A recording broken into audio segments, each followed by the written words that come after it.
দুজন খসখসে সবুজ উর্দি পড়া সিপাহী কবিকে নিয়ে গেল টানতে টানতে। কবি প্রশ্ন করলেন, আমার হাতে শিকল বেঁধেছ কেন?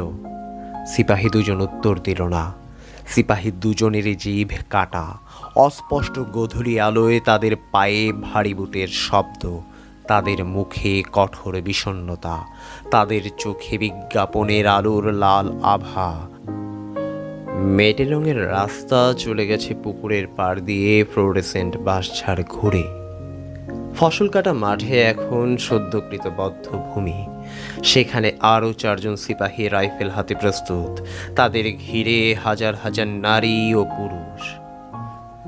কেউ এসেছে বহুদূরের অরহর ক্ষেত থেকে পায়ে হেঁটে, কেউ এসেছে পাটকলের ছুটির বাঁশি আগে বাজিয়ে, কেউ এসেছে ঘড়ির দোকানে ঝাঁপ ফেলে, কেউ এসেছে ক্যামেরায় নতুন ফিল্ম ভরে, কেউ এসেছে অন্ধের লাঠি ছুঁয়ে ছুঁয়ে।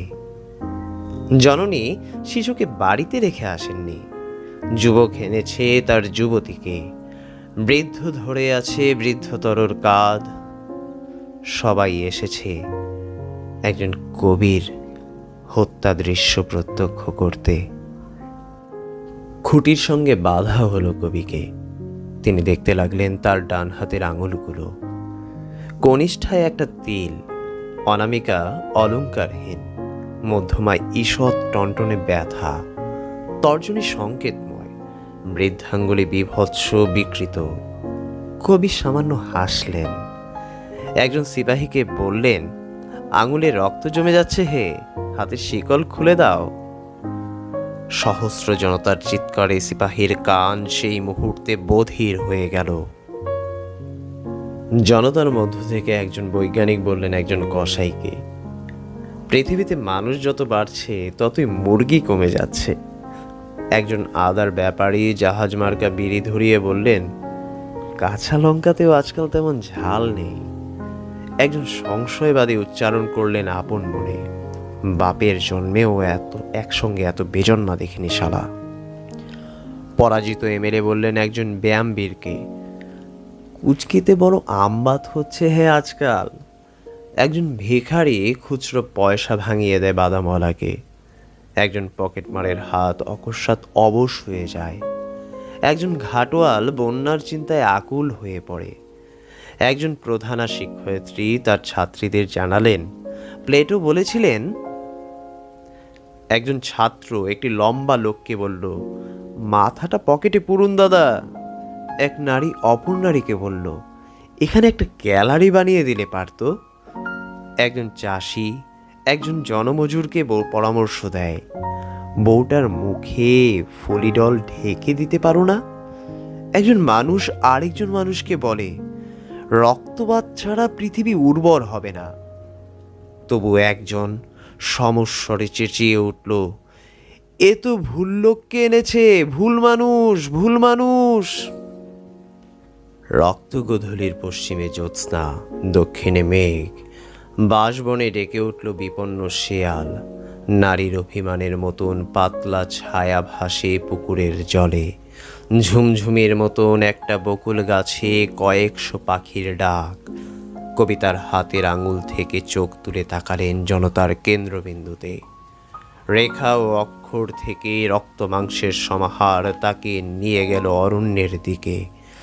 ছেলেবেলার বাতাবি লেবু গাছের সঙ্গে মিশে গেল হেমন্ত দিনের শেষ আলো। তিনি দেখলেন সেতুর নিচে ঘনায়মান অন্ধকারে একগুচ্ছ জোনাকি। দমকা হাওয়ায় এলোমেলো হলো চুল। তিনি বুঝতে পারলেন সমুদ্র থেকে আসছে বৃষ্টিমেয় মেঘ। তিনি বৃষ্টির জন্য চোখ তুলে আবার দেখতে পেলেন অরণ্য, অরণ্যের প্রতিটি বৃক্ষের স্বাধীনতা। গাব গাছ বেয়ে মন্থর ভাবে নেমে এলো একটি তক্ষক।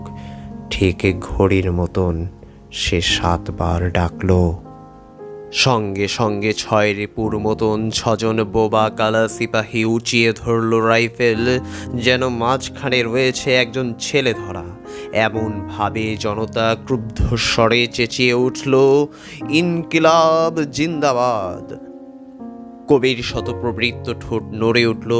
তিনি অস্ফুট হৃষ্টতায় বললেন, বিপ্লব দীর্ঘজীবী হোক, মানুষের মুক্তি আসুক। আমার শিকল খুলে দাও। কবি অত মানুষের মুখের দিকে চেয়ে খুঁজলেন একটি মানুষ, নারীদের মুখের দিকে চেয়ে খুঁজলেন একটি নারী। তিনি দুজনকেই পেয়ে গেলেন। কবি আবার তাদের উদ্দেশ্যে মনে মনে বললেন, বিপ্লব দীর্ঘজীবী হোক, মিলিত মানুষ ও প্রত্যেক মানুষের নিজস্ব বিপ্লব। প্রথম গুলিটি তার কানের পাশ দিয়ে বেরিয়ে গেল, যেমন যায়। কবি নিঃশব্দে হাসলেন। দ্বিতীয় গুলিতেই তার বুক ফুটো হয়ে গেল। কবি তবু অপরাজিতের মতন হাসলেন হা হা শব্দে। তৃতীয় গুলি ভেদ করে গেল তার কণ্ঠ।